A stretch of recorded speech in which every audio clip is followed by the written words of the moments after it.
For 28 years, the world believed that Sister Mariah and her 4 sisters vanished forever on a stormy October night in 1909.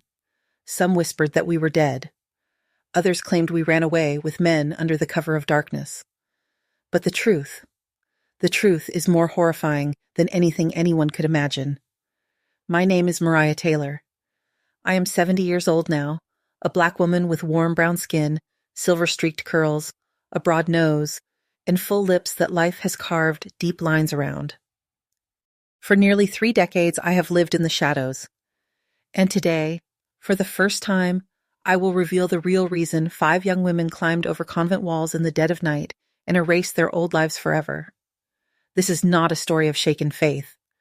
This is a story of the devil hidden behind holy cloth, of dark secrets buried behind sacred walls, of 5 women who paid with their lives to escape hell. If you're listening from anywhere in the world, please leave a comment and subscribe, because some truths must be spread no matter how they shake what you believe.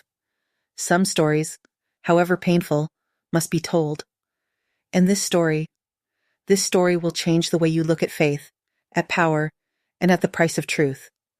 Prepare yourself, because what I am about to reveal has been buried for far too long.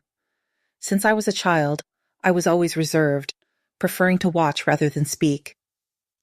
My mother used to say, "Mariah, you see what other folks pretend ain't there." Maybe that's why I was the only one who truly noticed the dark tide rising in that convent, the only watchful eye that caught the shadow behind the angelic smiles and daily prayers. I entered the convent at 16, of my own free will, moved by a burning desire to serve God with my whole body and soul. In the early years, I found exactly what I was looking for. The routine gave my life structure: early prayers, simple work, shared meals, quiet evenings. Every moment had purpose and felt connected to something bigger than myself. The other sisters became my family, bound not by blood but by faith. There were 5 of us in that convent, under the leadership of our Mother Superior, Mother Bernadette, a strict but fundamentally fair woman whose dark eyes missed very little. Briar Hill, the town below us, was small, one of those places where everybody seemed to know everybody, or at least believed they did. The convent, Sacred Heart of Briar Hill, sat high on a hill like a stone guardian, playing a vital role in the community. It was in this setting that I met Father Gabriel, who arrived at the parish during my 5th year of religious life. He was tall and imposing, with close-cropped dark hair and a voice that resonated with authority from the pulpit. At first, everyone admired him. The parishioners praised his fiery sermons, and the sisters appreciated his apparent devotion. But soon, I began to notice unsettling details. His glances lingered too long. His questions and confession pushed beyond what was necessary. His hand on a shoulder stayed there just a moment too long. Little gestures, each one small on its own, that together revealed a disturbing pattern. I realized I wasn't the only one who felt it. Sister Brielle, only 19, started to avoid being alone with him. The joyous hum of our days slowly gave way to an oppressive silence, thick with things left unsaid. Around that time, Mother Bernadette fell ill. A vicious pneumonia pinned her to bed for weeks, sapping the strength from the woman who had always been our pillar. Without her protective presence, the convent became vulnerable. And it was during this fragile period that the shadow I had sensed finally revealed its true, monstrous shape. Father Gabriel began visiting the convent more frequently, using his authority as a priest to place us in increasingly uncomfortable situations. I remember the first time I saw something I could no longer explain away. I was passing the library when I saw Brielle cornered between the bookshelf and Father Gabriel. His fingers clamped tight around her wrist, his body blocking her path. Her face was a portrait of fear and shame. That night, I didn't sleep a single minute. Thoughts swirled through my mind like storm clouds. Deep down, I knew something profoundly wrong was happening, something that mocked everything that had led me to the convent. The next day, I sought out Sister Latrice, desperate for an ally. At first, she met my words with silence, her face pale, eyes wide. For days she seemed paralyzed, her sharp mind stunned by horror. But once the initial shock passed, that same mind began to work. She started asking quiet, incisive questions. She connected details I had missed, who Father Gabriel requested to see alone, how long confessions lasted, which sisters came back with red-rimmed eyes. One evening, as the last light faded through the narrow window, Latrice finally whispered the word that changed everything. "Proof," she said. "We need proof." The discoveries that followed shook me to my core. This wasn't one incident. It wasn't a moment of weakness. It was a systematic practice, coldly planned, methodically executed, wrapped in holy language and cruelty. Faced with this, I understood that it was imperative to act. True faith does not submit to injustice. Genuine faith forces you to confront evil, even when it wears a collar and holds a Bible. I had no idea that this decision would transform the entire course of my life, that it would lead to a disappearance lasting 28 years, to a life lived under false names, to an irreversible metamorphosis. The Sacred Heart Convent looked like a painting: gray stone walls, narrow windows, a carefully tended garden, and a small chapel that glowed gently in the early morning fog. At dawn, when the mist settled over Briar Hill, it felt like heaven itself had inched closer to earth. Our routine was simple and methodical. We woke at 5, prayed together, then each turned to her appointed tasks. My duty was the vegetable garden and helping in the kitchen. The feel of damp soil between my fingers grounded me, made me feel close to God in a way words never could. Sister Martha, at 65, ruled the kitchen. Her bread, crisp crust, cloud soft inside, was famous in town. On Wednesdays and Saturdays, production doubled so loaves could be given to needy families. "We feed the body to nourish the soul," she always said. Sister Latrice was our scholar. She spent hours in the library, reading theological books and religious texts. Her memory was astounding. She could quote scripture at length. Knowledge is a form of prayer, she liked to remind us. Sister Danica radiated exactly what her name promised. She taught catechism to the children of Briar Hill, who adored her easy laughter. "A sad saint is a sorry saint," she'd say, her laugh echoing down the halls. Sister Brielle, the youngest, had arrived only 6 months before the darkness began. Shy and gentle, she was still a novice. We had grown close, working side by side in the garden, comfortable in shared silence. And then there was Mother Bernadette, our anchor, firm, demanding, yet deeply loving.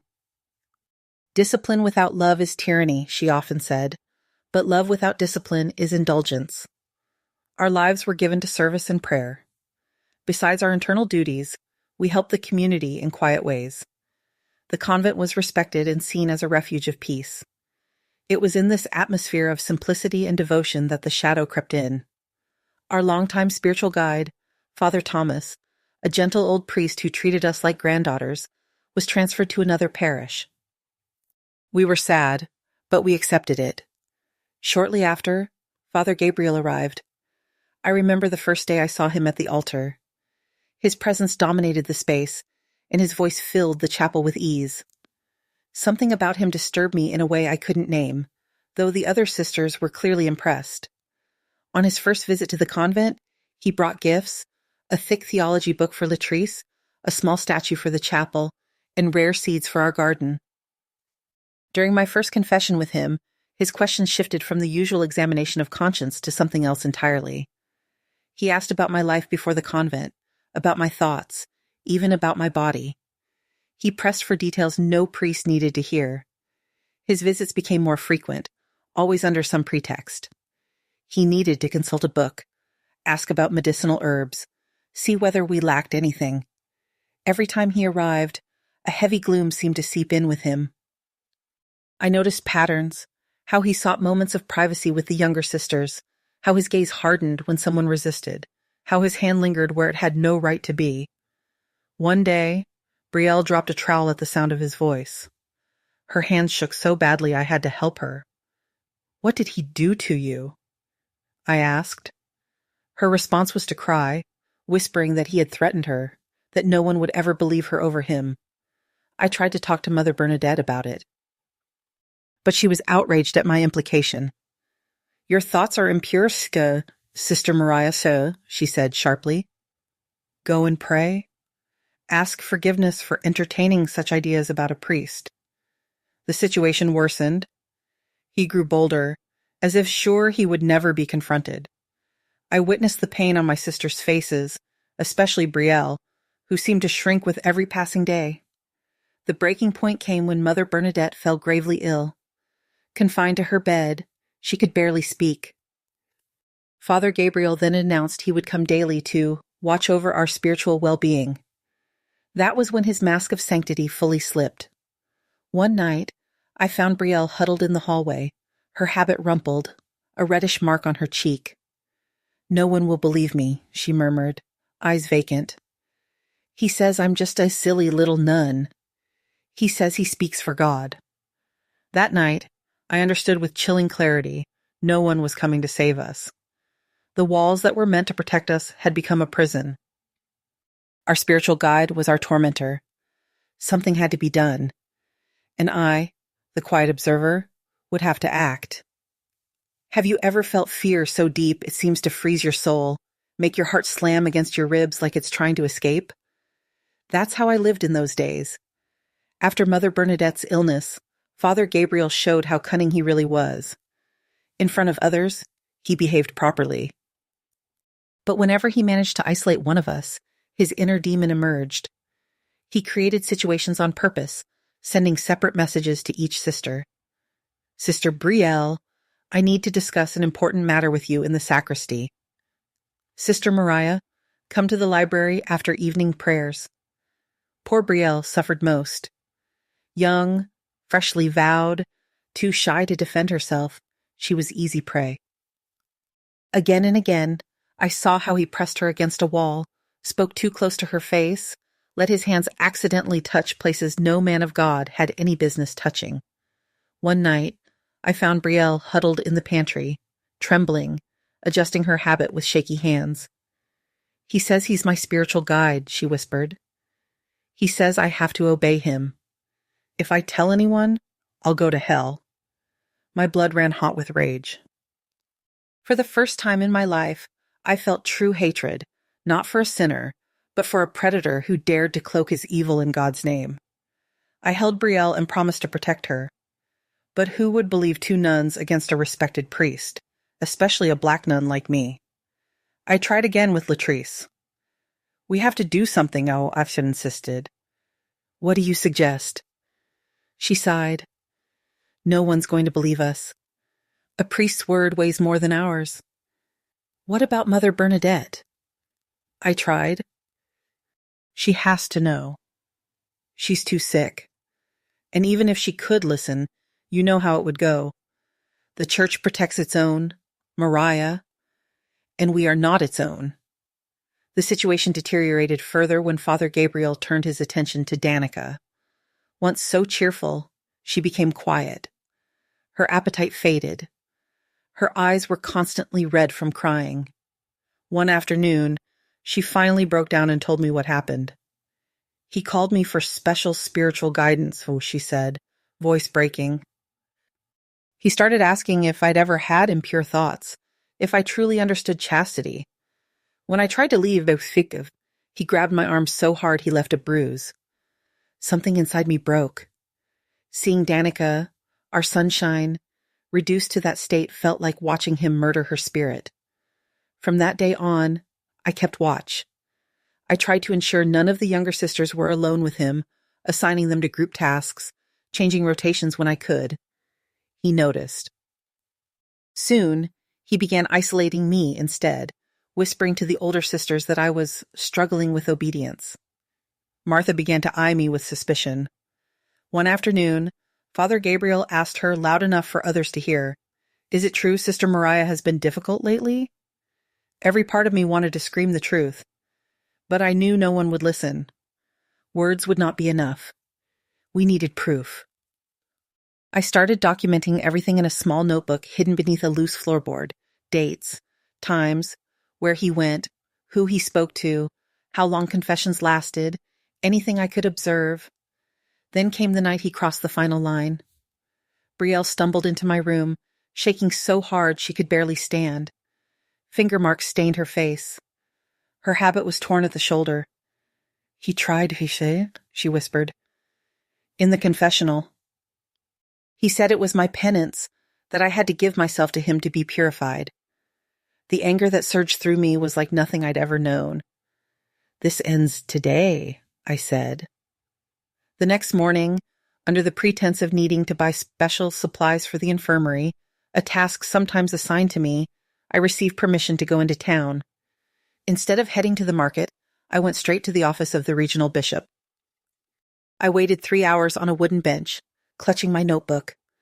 My hands left damp prints on the cover. When I was finally called in, my courage wavered. But thinking of Brielle and Danica steadied me. I told him everything. I presented my notes. I described the incidents, the threats, the abuse. The bishop, a man named Bishop Anthony Ward, listened in heavy silence. When I finished, he sighed. Sister Mariah, these are extremely serious accusations, he said. Father Gabriel is an exemplary priest. Are you certain? My stomach dropped. I am absolutely certain, I replied.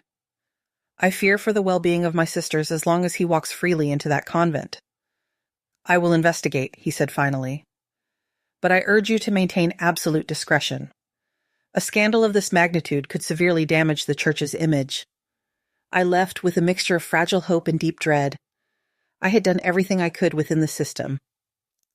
2 nights later, Father Gabriel arrived at the convent outside his usual schedule. His face was twisted with fury. He locked himself in a room with Latrice for nearly an hour.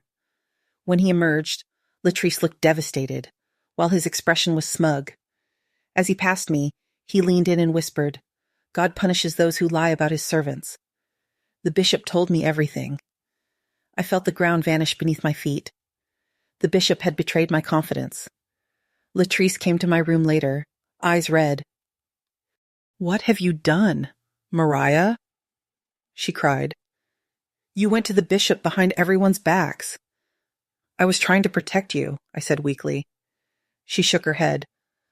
Father Gabriel says you're unstable. He says you're making it all up. The bishop believes him. They're demanding you be transferred, or expelled. Reality hit me like a blow. Not only had they believed him over me, but now I was being punished for trying to protect my sisters. It's not fair, I whispered. He's hurting you. Life isn't fair, Mariah, Latrice said quietly, especially for women like us. The next morning, I was summoned to the office. Father Gabriel stood there, enjoying every second.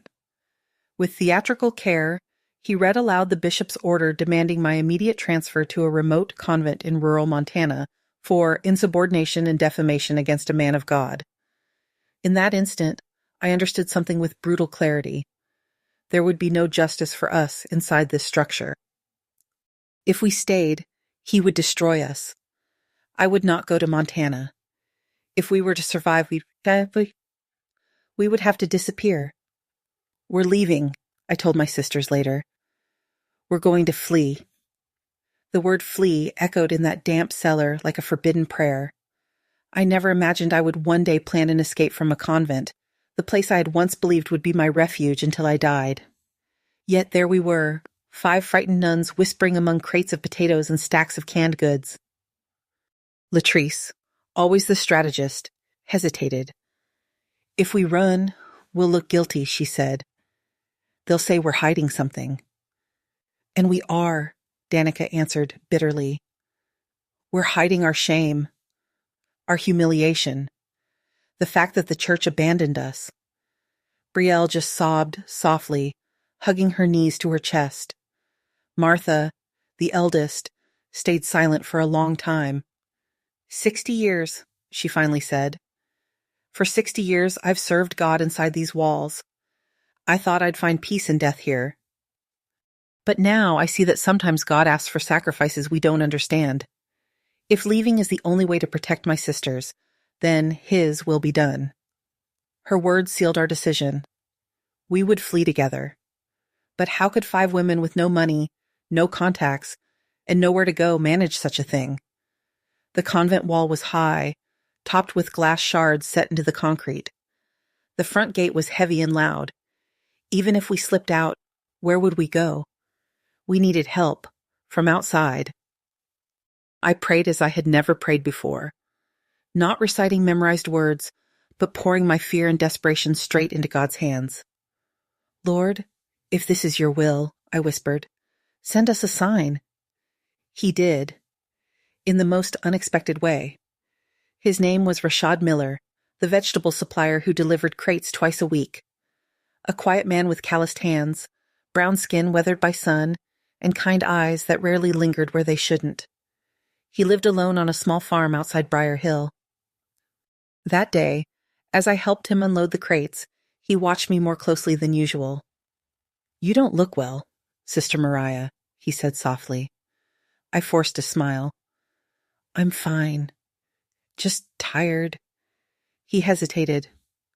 Forgive me for prying, but my late wife used to say I had a gift for sensing when somebody's carrying more than they can bear. If you, or the other sisters, ever need help, you can count on me. My heart sped up.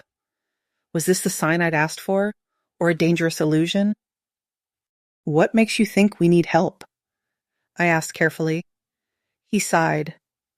My oldest girl joined a convent up north, he said. She had trouble with a priest, too. By the time she could tell me what happened, it was already too late. Pain darkened his eyes. I felt an immediate connection to this man who carried his own grief. You're right, I admitted. We do need help. More than you know. In the days that followed, Rashad became our secret ally. We exchanged information through small notes hidden among heads of lettuce and bags of carrots. In one note, he told me about a section of the rear wall where the stones were crumbling and a large oak tree grew close, its thick branches stretching over the top. No glass there, Emovimpoi wrote. Branches will cover you and give you something to hold. I'll leave an old rope ladder in the bushes nearby. It was the only viable path. A plan began to take shape. Rashad had a cousin in the mountains of North Carolina, a man named Josiah, who owned a small roadside inn. Josiah and his wife, Lena, agreed to shelter us for a while. Rashad would use his savings to finance our journey and help us get settled. I can't stand by and watch what happened to my Rosie happen again, Saksih, he said, eyes shining with unshed tears. The plan was simple in theory, terrifying in practice. We would escape on a night of heavy rain. Rashad would wait with his old pickup at a secluded curve in the road. We would climb the back wall where the oak tree grew. Before that, we had to gather essentials. Latrice managed to retrieve our birth certificates and identification records from the archives. Danica collected basic medicines. Brielle and I prepared clothes. We couldn't flee in habits. They were too recognizable. Rashad got plain dresses, sweaters, and coats from a neighbor who thought he was donating to a charity. The hardest part was choosing what to leave behind. My mother's rosary, Latrice's worn prayer book, Danica's tiny statue of Our Lady, Martha's small family photo tucked inside her Bible. We take only what's strictly necessary, Latrice reminded us. As the chosen day approached, fear tightened around my chest. What if they catch us? What if Father Gabriel finds out? We can still back out, I whispered one night. I can go to Montana alone, like the bishop ordered. Don't you dare, Danica cut in. If one goes, we all go. That same night, we heard footsteps on the cellar stairs. We froze, hearts pounding. It was Sister Helen, an older nun who had always seemed to favor Father Gabriel. I know what you're planning, she said flatly. My blood ran cold. We were finished. But instead of raising an alarm, she pulled a small cloth pouch from her habit and pressed it into my hand. Take it, she said. It's everything I saved from sewing work. I stared, stunned. But why? I asked. She exhaled shakily. I pretended to believe him because I was afraid, she admitted. Because I'm old. Because I'm a coward. But you're not. You're young enough to start over. You deserve a chance to leave this hell. Tears blurred my vision. Come with us, I pleaded. It's not too late. For me, it is, she said gently. But I'll pray for you every day. In that moment, I understood we were not the first, nor the only ones to suffer. Others had been lost before us, swallowed in silence. The night before our escape, I lay awake, staring into the darkness. I thought of my family, my vows, God Himself. Are we doing the right thing? I whispered into the silence.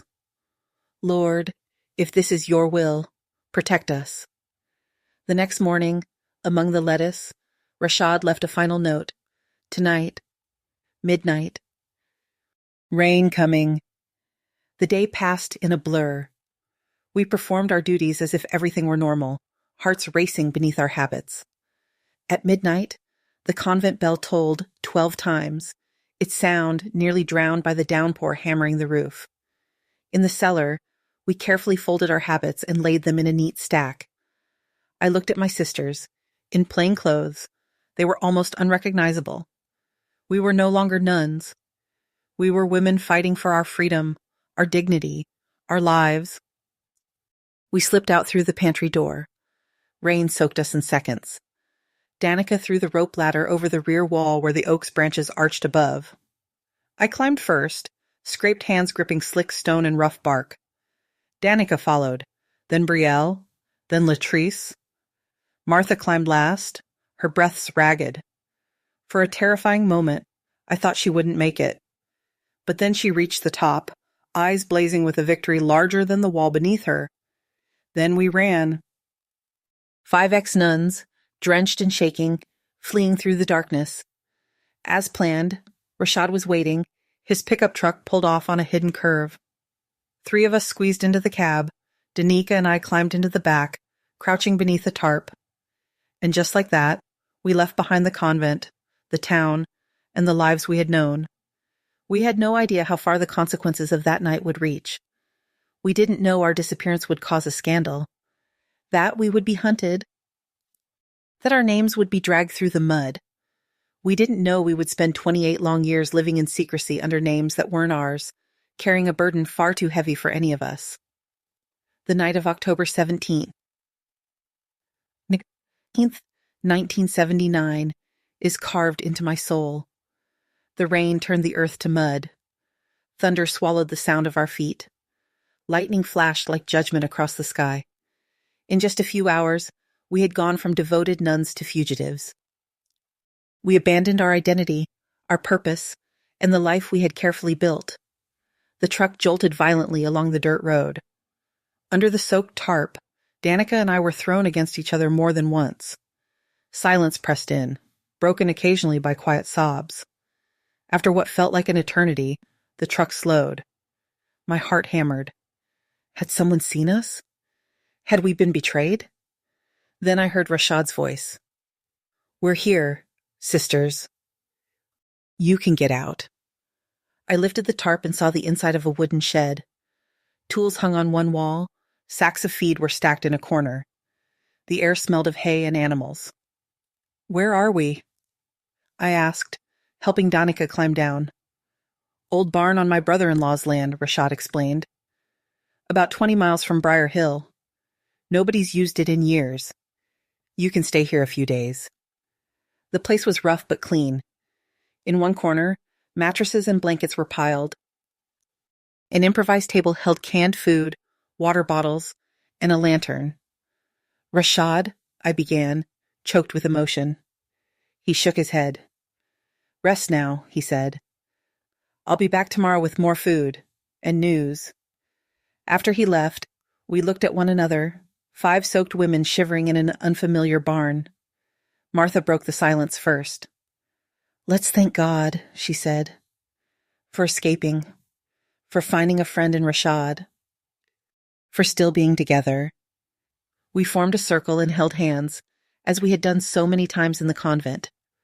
But this time, there was no ornate chapel, no stained glass, only us, our raw prayers, and a God who, for the first time in a long time, felt like he might actually be listening.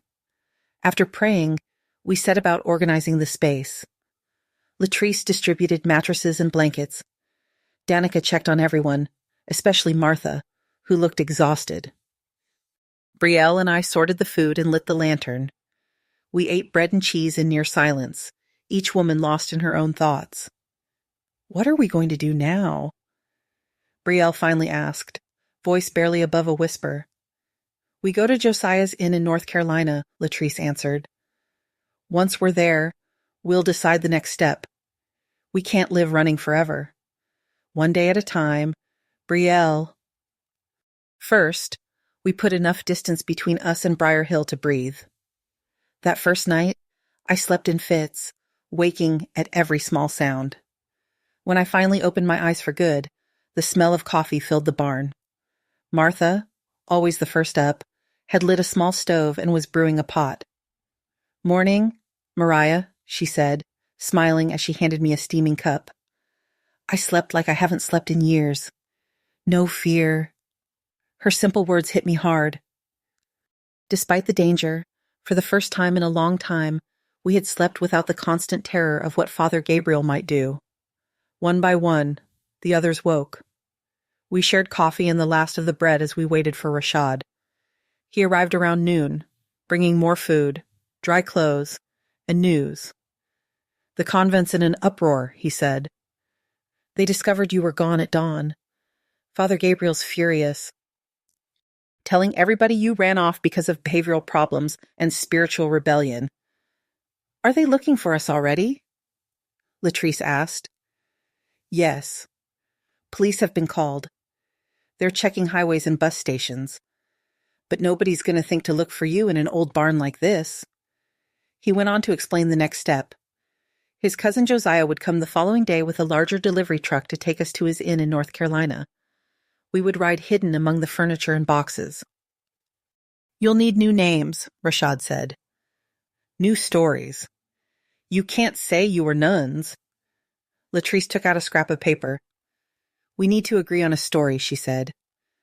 "Who we are, where we're from, why we're together."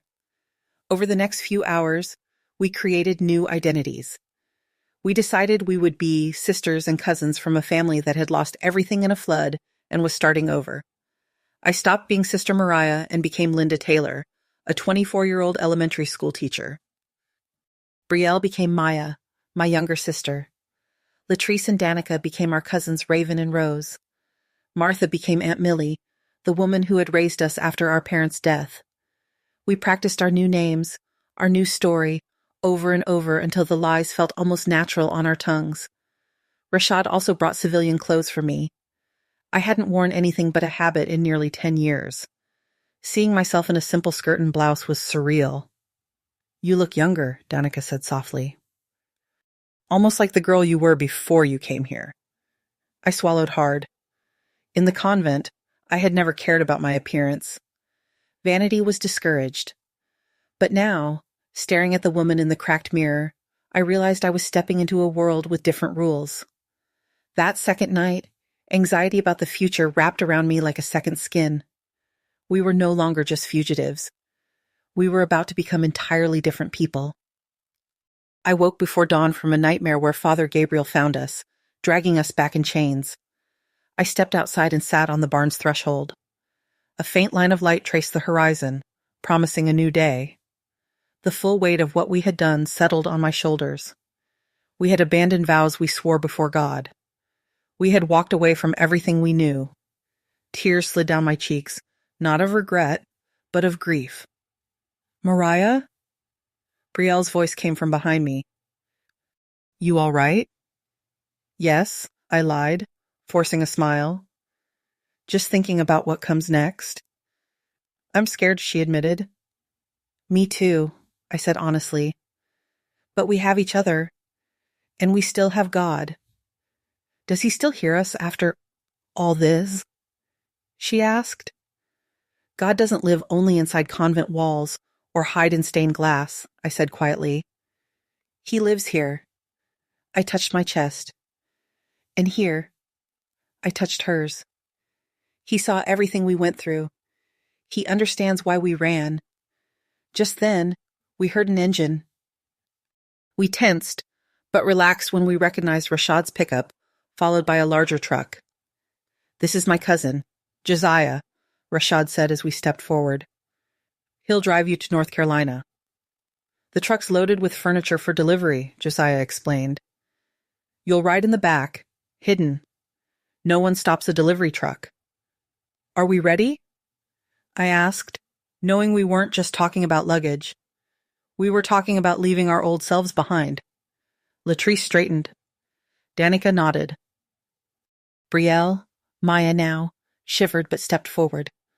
Martha, Aunt Millie, clutched her rosary one last time, then slipped it into her pocket. We climbed into the back of the truck, nestling among boxes and furniture. Rashad hugged each of us before closing the doors. "May God protect you," he said, voice shaking.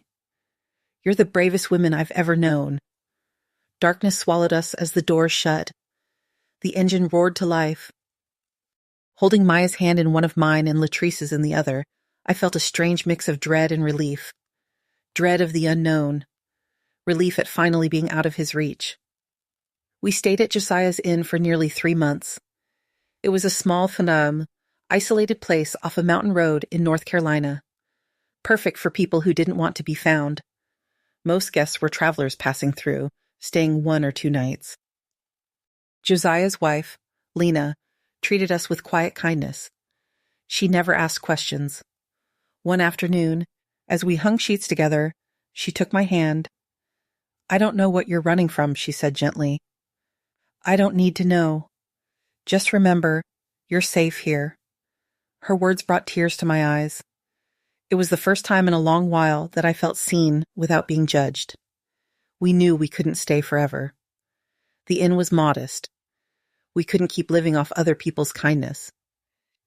And our disappearance, though not headline news, had still reached the outside world. Small Pennsylvania papers, local radio stations, nuns missing from Briar Hill. Possible kidnapping, one headline said. Parish priest says fugitive nuns were rebellious and unstable, another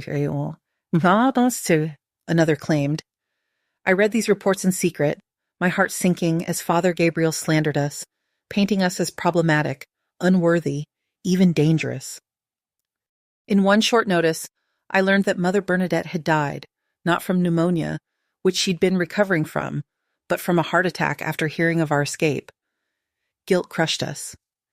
We knew who had truly driven her to that point, but we also knew we could never go back.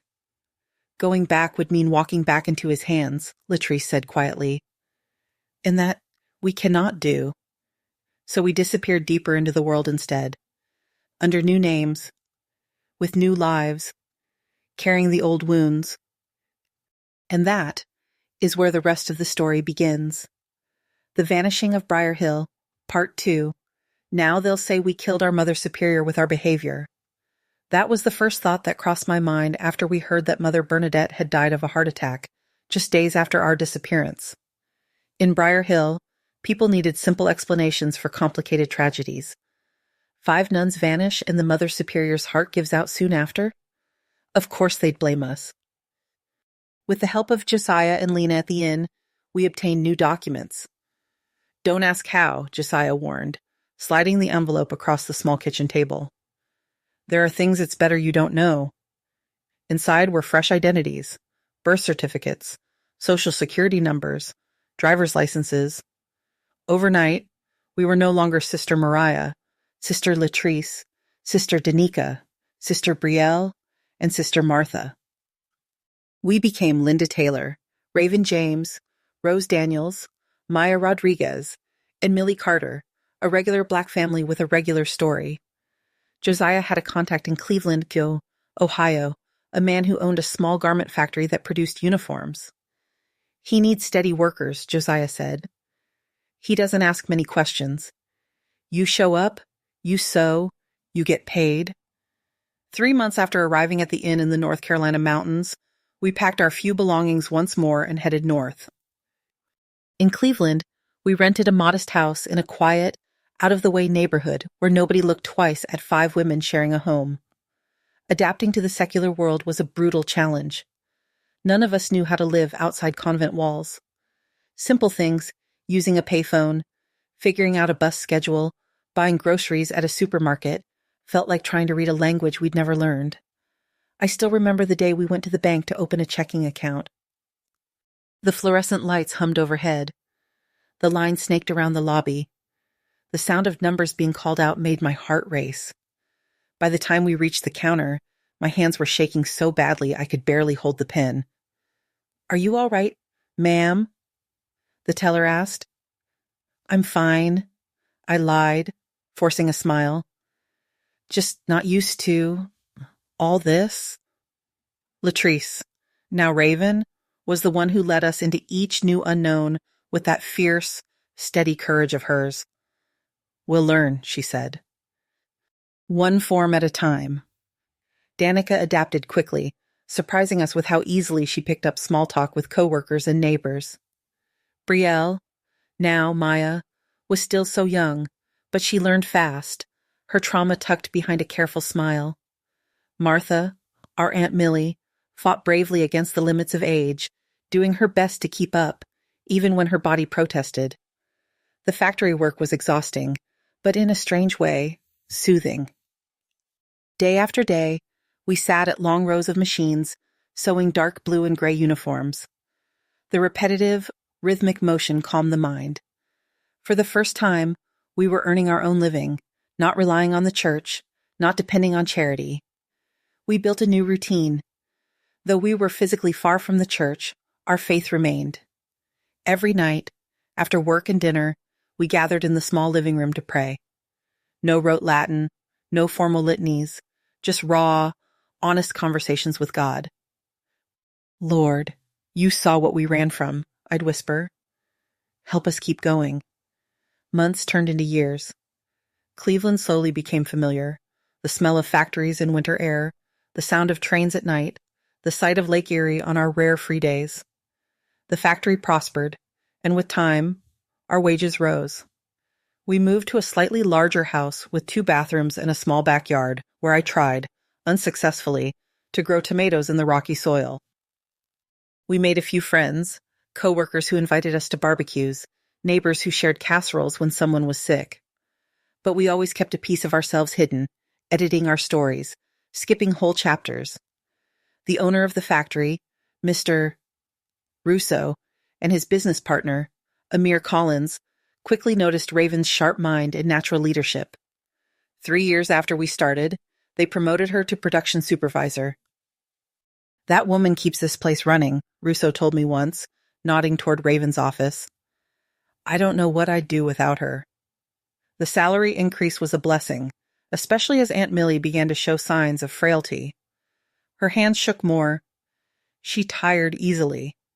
Some mornings, she took a little longer to stand up from her chair. Then, around 1983, we suffered our first irreparable loss. Aunt Millie had a stroke in the kitchen. By the time we found her on the floor, a pot still simmering on the stove, it was too late. The paramedics tried. The hospital did what it could. But she never fully came back to us. Her funeral was one of the most painful days of my life. We couldn't bury her as Sister Martha, the woman who had given 60 years to a convent.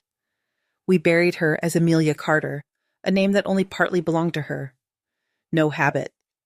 No choir of sisters. No bells. Just a small group of coworkers, a simple wooden coffin, and the 3 of us standing under a gray Ohio sky, whispering the psalms we knew by heart. After her death, the house felt too big, too full of echoes. Around that time, Mr. Russo announced he was opening a branch of the factory in Charlotte, North Carolina, and wanted Raven to manage it. "It's a good opportunity," he told her. "Bigger city, higher pay. You'll be in charge." We accepted immediately. Charlotte was a bustling city where people came and went every day. In a crowd like that, 5 Black women with quiet pasts could disappear. But a bigger city also meant more news, more media, more chances for our past to catch us. For almost a decade, life went on quietly. We worked. We paid bills. We went to church in neighborhoods where nobody knew our faces. Sometimes, I even allowed myself to believe we had finally found peace. Then, in 1994, everything cracked. One evening, I was skimming a regional newspaper in the break room when a photo made my stomach clench. Briar Hill Priest celebrates 30 years of service to the community, the headline read. There he was, older, grayer, but with the same polished smile. Father Gabriel. The article praised him as a pillar of the community, lauding his dedication, his remarkable spiritual leadership, his unblemished record. I barely made it to the bathroom before I threw up. While we were hiding, burying our dead under false names, he'd not only escaped consequences, he'd prospered. That discovery shook us. For the first time, we questioned whether running had been the right choice. Our silence had kept us alive, but had it let him continue harming others? From that day on, Raven grew quieter, more withdrawn. When I asked what was wrong, she only answered, I'm thinking about the future, Mariah. What happens when we're too old to work? In 1997, Raven caught a bad cold. At least, that's what we thought. Her coughing worsened. She grew pale and frail. The doctor admitted her to the hospital. It's pneumonia, I told myself. We've seen pneumonia before. She'll get better. 3 weeks into her stay, Raven looked at me, eyes too bright. It's not just pneumonia, Mariah, she said quietly. It's advanced cancer. The word shattered me. Raven had always been our strategist, our rock. On her deathbed, she gripped my hand with surprising strength. Mariah, promise me something, she whispered. Promise me that one day the truth about Briar Hill will come out. We can't let that man leave this world as a saint. But who would believe us now? She added, doubt clouding her gaze. After so long? It's not time yet, she murmured. But someday, when it's safe, promise me. I promised. 2 weeks later, Raven James, born Sister Latrice, left this world. We buried her in a small cemetery on the outskirts of Charlotte. No choir, no mention of the convent, just a simple stone with her chosen name. Losing our leader was like losing the spine of our little family. The years that followed blurred into a haze of survival. Maya, once Sister Brielle, found a glimmer of happiness. She married a co-worker from the factory, a kind man named Rodriguez, and moved into a small house nearby. She took the name Emily Rodriguez, easing into the role of wife and, later, mother. I stayed in the small house with Danica. 2 single Black women in their middle years, devoted to their work, sharing bills, sharing grief. We visited churches in neighborhoods far from our own, searching for some echo of the peace we once felt in the chapel at Sacred Heart. On one of these trips, as we sat in a quiet church after Mass, Danica spoke. Sometimes I wonder if God has forgiven us, she said softly. For what? I asked. For running from an abuser? Not for that, she replied.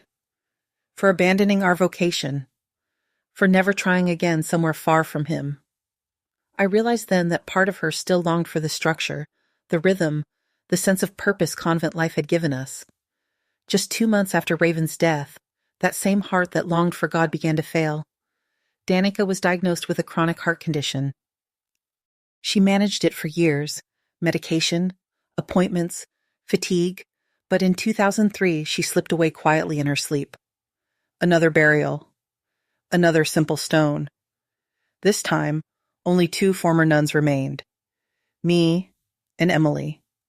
Emily had her own house, her children, her life as Mrs. Boas. Rodriguez. Little by little, she stopped being the ex-nun, even in her own mind. For a few more years, I stayed in Charlotte, working at the factory. Then, in 2005, the company sold the branch. Laid off and staring at an empty calendar, I decided it was time to begin again. I moved to a small town in the foothills of North Carolina, close enough that Emily and the kids could visit on weekends, far enough that nobody had heard of Briar Hill. With my savings, I bought a tiny house and opened a modest sewing shop on Main Street. Alterations, uniforms, custom dresses, the sign read. I spent my days stitching hems and replacing zippers. My evenings were quieter than I liked. Emily and her family visited a few times a year, bringing noise and laughter and the smell of her arroz con pollo. As the years went by and my once black curls turned fully silver, the promise I'd made to Raven weighed heavier on my soul. The truth about Briar Hill could not die with me. But how could I fulfill that promise without endangering Emily and her children? How could I reveal the truth when the only proof I had were my memories in a notebook hidden in the back of a drawer? The answer came slowly, article by article, headline by headline, whispers of other cases, stories of victims finally being heard. Courage, I realized, wasn't something you waited to feel. It was something you chose while your hands were still shaking. By 2007, I knew I was running out of time. I was 70 years old. My knees ached, my hands were stiff, and the past was no longer content to stay buried. Fear had many faces. There were days it came as a tightness in my chest, making every breath an effort. Other days, it was a cold stone in my stomach. Sometimes, it was just a shadow at the edge of my vision, a feeling that someone was watching when no one was there. During those 28 years of anonymity, I came to know fear like an old enemy. Even in the calmest moments, it sat quietly in the corner, reminding me that our fragile peace could shatter with a single knock at the door. Every priest I passed in a church aisle made my heart race. Does he know Gabriel? Every mention of Briar Hill made my body go rigid. Have they found us? We could never be completely honest with anyone. We edited our biographies on the fly, remembering which version we told to which person. It was like living on a stage of forever acting, never allowed to relax. In some ways, that pretending was more exhausting than the fear itself. Emily suffered the most. As the youngest, she'd been the most deeply wounded. For years, nightmares shook her awake almost every night. "He found me," she'd sob over the phone. "He's here. He came to get me." On those nights, I would hum the old hymns we used to sing and in the convent until her breathing slowed. The nightmares lessened over time, especially after her marriage and the births of her children, but they never completely disappeared. Raven had handled fear differently. "What's the use in being eaten up by what might happen?" she would say. "We'll live one day at a time." Even she had moments of collapse. Once, I found her crying alone on the balcony in Charlotte. "I'm tired, Mariah," she confessed. Tired of pretending, tired of lying, tired of never being able to be who I really am. I knew exactly what she meant. There were mornings when I didn't recognize the woman in the mirror. Who was Linda Taylor staring back at me? What had become of Sister Mariah? Fear, guilt, and fury were our constant companions. Guilt for running instead of fighting. Guilt for leaving other women behind. Guilt for breaking our vows. And beneath it all, a deep, burning rage. Rage at Father Gabriel for annihilating our lives. Rage at a church that looked away. Rage at a world that let men like him climb higher while his victims hid in the shadows. Over the years, I kept track of Briar Hill from a distance, careful not to draw attention to myself. Every new piece of news infuriated me more. Not only had he stayed in his position, he had risen. In 1985, he was named Monsignor Gabriel. In 1992, he presided over the opening of a gleaming new wing of the main church. In 2000, he received the title of Honorary Citizen of Briar Hill. In 2004, he was placed in charge of a small seminary, training young men to be priests. Meanwhile, in the rare mentions of the missing nuns, we were described as rebellious, ungrateful, unstable. Some said we'd run off with men. Others whispered that we'd stolen money from the convent. No one, absolutely no one, suggested the truth, that we had fled a predator. After Mother Bernadette's death, the convent passed to a new superior. The number of nuns dwindled. In 2002, Sacred Heart Convent was officially closed and turned into a cultural center. That knowledge cut deep. That building had once been my refuge, my home, before he arrived. Around that time, I began to dream of Mother Bernadette. In the dream, She stood in the garden beside the statue of Our Lady. "Why didn't you tell me?" she would ask, voice trembling. "Why didn't you trust me?" I'd wake up crying. If we had insisted harder, if we had not let the bishop's rejection silence us, would things have been different? Would she have died thinking her daughters abandoned her? By 2003, these thoughts grew more frequent. I was tired of carrying this secret, tired of reading about his success while my sisters lay in unmarked corners of unfamiliar cemeteries. One night, after another dream of Mother Bernadette, I took out the old notebook Raven had left me, the one I'd carried from town to town without daring to open. Hands shaking, I undid the small lock and turned the yellowing pages. What I found stunned me. Raven had documented everything. Dates, times, names, specific incidents of abuse. She had written about other nuns before us who had suddenly requested transfers or left religious life, their departures coinciding with Gabriel's arrival. She had transcribed fragments of conversations hinting that church authorities knew something was wrong and chose to do nothing. In the final pages, she'd written a kind of testament. "Mariah, my dear sister, if you are reading this, it means I'm no longer there beside you. I have documented everything, not for revenge, but for justice, not only for us, but for the women who came before us and those who might come after. Silence protects the oppressors, never the oppressed. I know you are afraid. I know you think no one will believe us after so much time. But truth has its own power. I'm not asking you to risk your life. Wait for the right moment. Wait until he's too old to harm anyone. Wait until other voices rise up, as I know they will. And when that day comes, use these pages.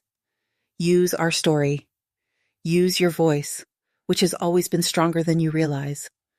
Do not let us die in vain, Mariah. Do not let our escape have been for nothing.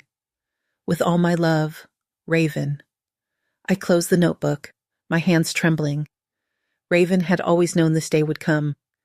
She'd always known I would be the last one left to speak. From that night on, I began, slowly, to prepare. When Emily visited, I gently tested the waters.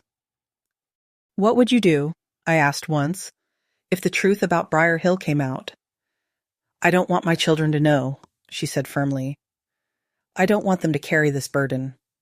I don't want them to see me differently." I understood. Emily had suffered enough. Then I'll do it alone, I decided. When the time is right. In 2006, I read that Monsignor Gabriel had suffered a stroke. It wasn't severe, but for the first time, he seemed mortal.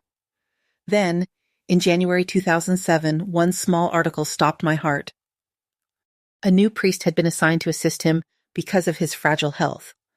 His name was Father John Rivers. The article described him as young, around 30, formerly a university professor, known for his work with at-risk youth and his progressive views. But one detail made my breath catch. When asked what had inspired his vocation, he mentioned his older sister, a nun whose faith and courage had moved him deeply, even after her premature death. A sister, a nun, gone too soon. No name, no convent. It could have been a coincidence. But in my bones, I felt otherwise. If anyone in that town might understand, it would be this priest whose life had already been marked by a nun's suffering. And so, I made the hardest decision since the night we climbed the convent wall. I would return to Briar Hill. I would face the past I'd spent nearly 3 decades outrunning. "My real name is not Linda Taylor," I began, once Father John quietly closed the office door behind us. He frowned slightly. "My name is Mariah Taylor," I continued. "But years ago, in this town, they knew me as Sister Mariah, from Sacred Heart Convent on the hill." His eyes widened. "The nun who disappeared in 1979, he whispered. "Yes," I said. "One of them." He stared at me, stunned. "Everyone here assumed you and the others were dead," he said. "It's one of Briar Hill's great mysteries." "I didn't die," I replied. "We escaped. All of us. And I've come back to tell you why." I'm listening, he said, gesturing for me to sit. I took a deep breath and began. I told him about the early days of convent life, about Mother Bernadette, about the quiet rhythm of our days. I told him about Father Gabriel's arrival, how our sanctuary turned into a trap. I described his abuse of power, his attacks on Brielle, on Maya, on Danica, on all of us. I spoke of the night Brielle came to my room with finger marks on her face, of my attempt to report him to the bishop, of how the church's response was to exile me. I told him about the rope ladder, the rain, the escape, the years in hiding. As I spoke, I watched his face. At first, he seemed skeptical, a priest asked to believe the worst about another priest. But as details piled up, dates aligned with things he already knew, his expression shifted from doubt to shock, then to anger, and finally to deep sadness. I have proof, I said at last, placing Raven's notebook on his desk. My sister, Sister Latrice, documented everything. Dates, incidents, names, even evidence that church authorities were warned and chose to look away. He picked up the notebook with trembling hands and leafed through the pages. My God, he whispered. We sat in silence for a long moment. Finally, he closed the notebook and met my gaze, eyes wet. I cannot begin to tell you how sorry I am for what you and your sisters endured, he said, voice hoarse, and how ashamed I am that the church failed you so completely. Relief washed through me. For the first time in 28 years, someone inside the church believed me. Thank you, I managed, my throat tight. But why now? He asked. Why come back after all this time? I told him about the deaths, Aunt Millie, Raven, Danica, about Emily's fragile peace, about the promise I'd made, about watching Gabriel climb higher and higher. And when I saw your name in the paper, I said, and read about your sister, I thought maybe this was the sign I'd been waiting for. Someone different. Someone who might help me break the silence. How can I help? He asked. I want justice, I said. Not only for me and my sisters, but for anyone else he hurt. I want the truth known. I want our names cleared. But I'm afraid. He still has power, and I am alone. No, Father John said firmly. You are not alone anymore. I will help you. In the days that followed, we worked quietly but relentlessly. Father John contacted an auxiliary bishop in the diocese, Bishop Anthony Matus, a younger man known for his firm stance against abuse inside the church. Together, they formalized my testimony, examined Raven's notebook in detail, and searched through old parish records for anything that could support my account. By then, Monsignor Gabriel was in the state capitol for medical treatment. While we pored over boxes of yellowing documents in the parish archive, we found something that made my hands go numb. A letter dated 1977, 2 years before our escape. It was from a former superior, addressed to the bishop of the time. In measured language, she expressed concern about Father Gabriel's behavior toward young nuns and discreetly requested that he be reassigned to a role without direct contact with women religious. In the margin, written in the bishop's hand, was a brief note, matter resolved internally. The letter had been filed. Nothing more had been done. They knew, I whispered, clutching the paper. They knew even before we did. And they did nothing. The church has made terrible, inexcusable mistakes, Father John said quietly, resting a hand on my arm. But today, we must do what's right. A week later, he took me to meet Bishop Matus. The bishop, a middle-aged man with a kind gaze and tired lines around his mouth, listened to my entire story without interruption. When I finished, he did something I never expected. He stood. He walked over to me, and he knelt. Sister Mariah, he said, voice shaking, on behalf of the church that failed you and your sisters, I ask your forgiveness. We have no excuses, only shame and repentance. Tears spilled down my face. After 28 years of running, hiding, and being called a liar, even in my own mind, Someone with authority finally acknowledged our suffering. What will happen now? I asked when I found my voice. With the evidence we've gathered, we must open a formal investigation into Monsignor Gabriel, the bishop said. He warned me that I would have to give a formal statement, that the process would be long and painful, that many would refuse to believe. But we will stand beside you, Mother, he promised. We will not repeat the sins of the past. Father John asked about Emily. She's alive, I said, hesitating. But she's built a new life under another name. She has a family. She doesn't want to be dragged into this. We will respect her decision, the bishop replied. Her name will not be mentioned without her consent. The next morning, the moment I had feared for decades finally arrived. Monsignor Gabriel had returned to Briar Hill and demanded an urgent meeting with Father John. Someone had clearly warned him that the archives had been disturbed. We were in the office, me, Father John, and Bishop Metus, when Gabriel entered without knocking. He stopped short of the sight of the bishop. Then his eyes landed on me. For a moment, he didn't recognize the 70-year-old black woman sitting in the corner, hair silver, face lined. Then I saw it. Recognition. His pupils narrowed. But by then, the process was already underway. Weeks later, a public meeting was held in what had once been Sacred Heart Convent and was now the Briar Hill Cultural Center. It was full. Parishioners, former students, town officials, curious neighbors, local reporters, all had come to hear what the church had to say about the allegations. When I finished recounting what had happened in those years, how our sanctuary was turned into a prison, how 5 nuns planned an escape in the rain, how 3 of them died under false names, the silence was so heavy you could hear each person breathing. I spoke clearly, without embellishment. I told them about the notebook, about the letter from 1977, about the bishop who had chosen to do nothing. I mentioned Martha, Raven, and Danica, our Aunt Millie, our Raven, our Rose, buried far from home under names that were only half theirs. I did not mention Emily.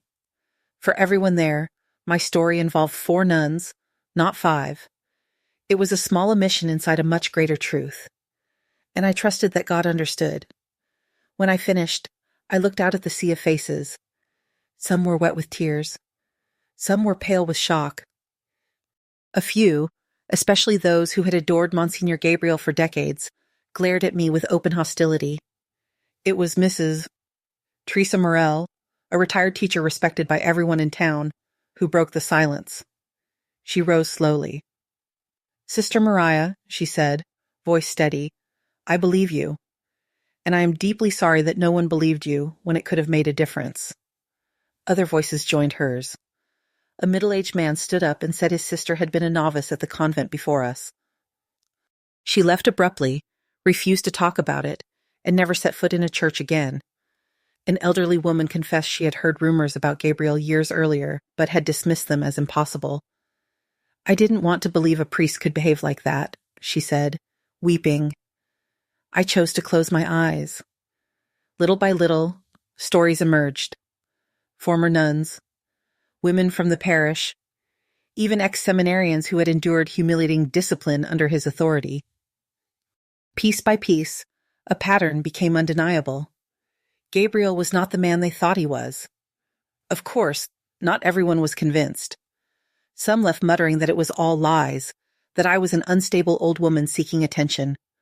Others stayed silent, torn between what they'd always believed and what they were hearing for the first time. In the days that followed, the news spread quickly. Local papers covered the story cautiously at first, then in more depth as additional evidence surfaced. A journalist from the state capitol came to interview me. Her article was picked up by other outlets. Monsignor Gabriel filed a defamation suit, calling me a liar, claiming I was part of a conspiracy to destroy his reputation. His lawyer said my timing was convenient, that the other sisters were dead, that memories fade, that I had no objective proof. They hadn't counted on Raven's notebook, or the 1977 letter, or the growing number of victims empowered to speak. Former nuns who had vanished into other states, women from the community who had left confession feeling violated, ex-seminarians who described degrading penances. One by one, they came forward. The church, under relentless external and internal pressure, had no choice but to treat the case with seriousness at last. 2 months later, Gabriel was removed from his duties and a canonical process was opened to investigate his actions across decades. Perhaps the most moving moment for me came when Sister Sophia, one of the few remaining nuns from our time, knocked on the door of my small guest room at the rectory. "I came to ask your forgiveness, Fia," she said as soon as I opened the door. "I didn't know everything, but I suspected, and I said nothing. I was afraid. Because of my silence, you and your sister suffered. Others suffered." I hugged her thin shoulders as they shook with sobs.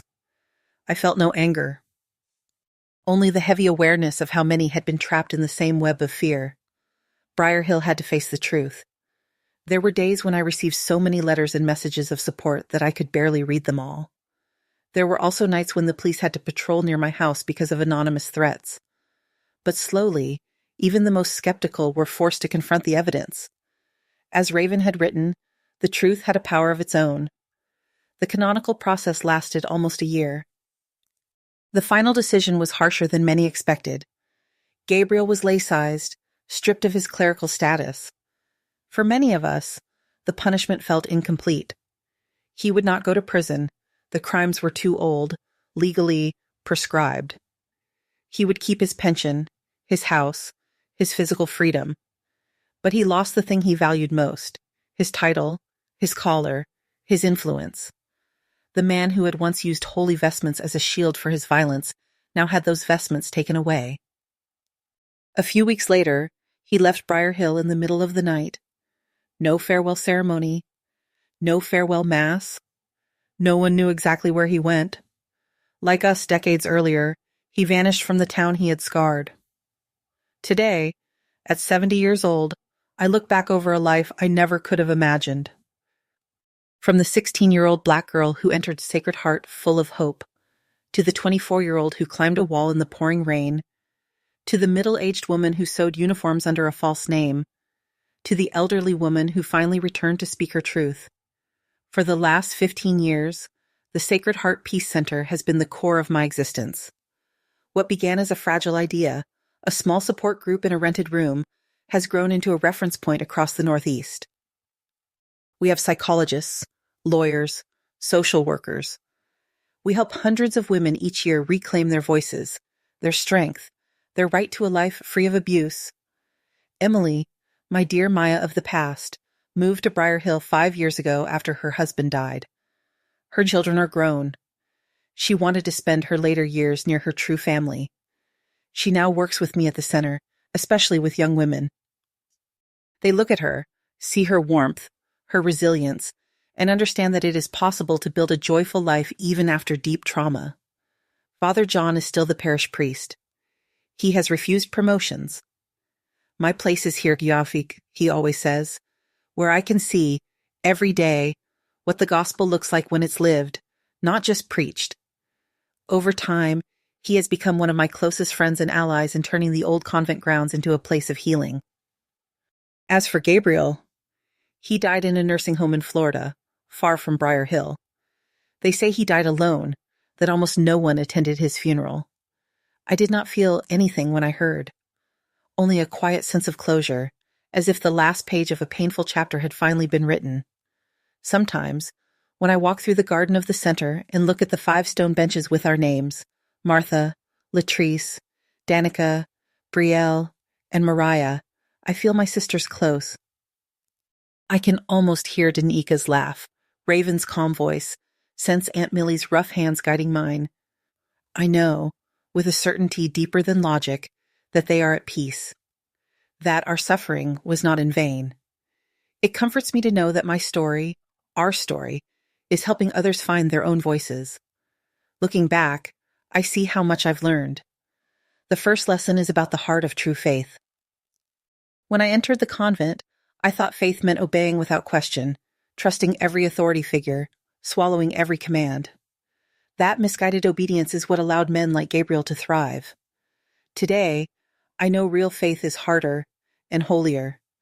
It lives in the courage to question when something feels wrong, even if the one who is wrong wears a collar. It means trusting that inner nudge, that quiet voice that says, "This is not what God looks like." It means understanding that God cares more about justice and love than about institutions and appearances. I've also learned about how evil spreads. Gabriel wasn't a monster with horns. He was an ordinary man corrupted by power, impunity, and a culture of fear. He was able to abuse so many for so long because victims were silenced, witnesses were afraid, and the institution chose its image over the truth. That's why I always tell the women who come to the center, your voice is the most powerful weapon you have.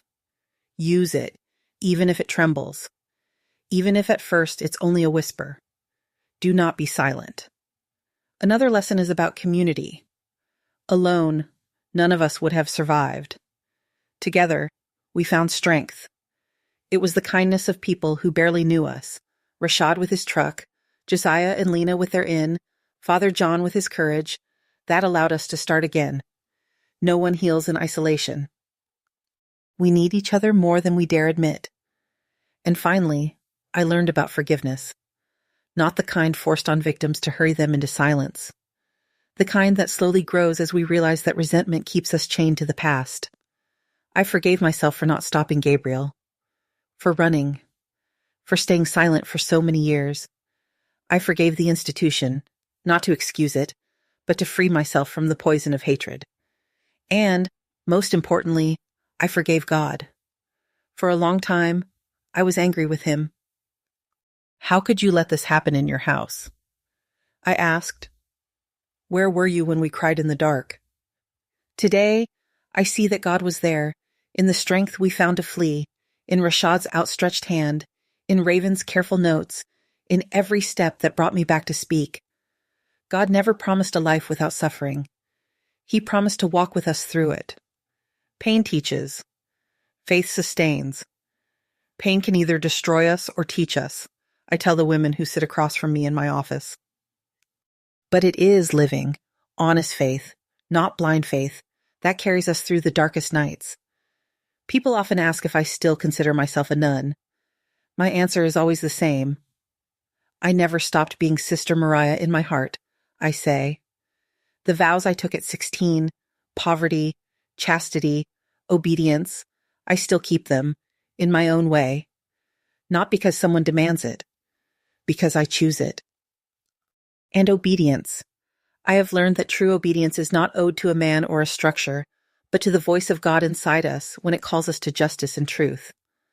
28 years of fear taught me this. Life is not about avoiding suffering. It is about finding meaning in what we endure. Each day I woke up in hiding was not wasted. It was another day of learning how to live honestly, even under a false name. My friends, if my story carries one message, let it be this. Never let anyone take your voice. Do not let your silence become a shield for evil. And remember, it is never too late to seek truth and justice. It took me 28 years to speak. When I finally did, I didn't just free myself. I opened a door for hundreds of others. Today, Sacred Heart Peace Center has helped more than 3,000 women escape violence and abuse. Life is the most precious gift we have.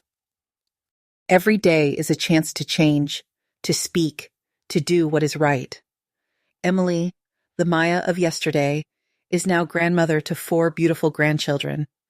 She often tells me, "Mariah, if we hadn't climbed that wall that night, how could I have this family today?" And that, to me, is the meaning of life, not perfection, but the stubborn, beautiful ability to rise from ashes, to find light in the dark, to turn pain into strength for others. If you've stayed with me to the end, it means you believe in the power of truth. Please leave a comment saying, "I believe," so I know you're listening. Like this video if you believe everyone deserves to live in safety and dignity.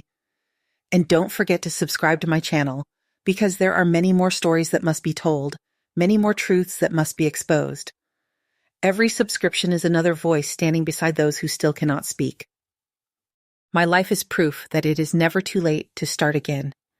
It is never too late to seek justice. And it is never too late to believe in love. Thank you for listening. Live true to who you are. And remember, your voice has the power to change the world. God bless you.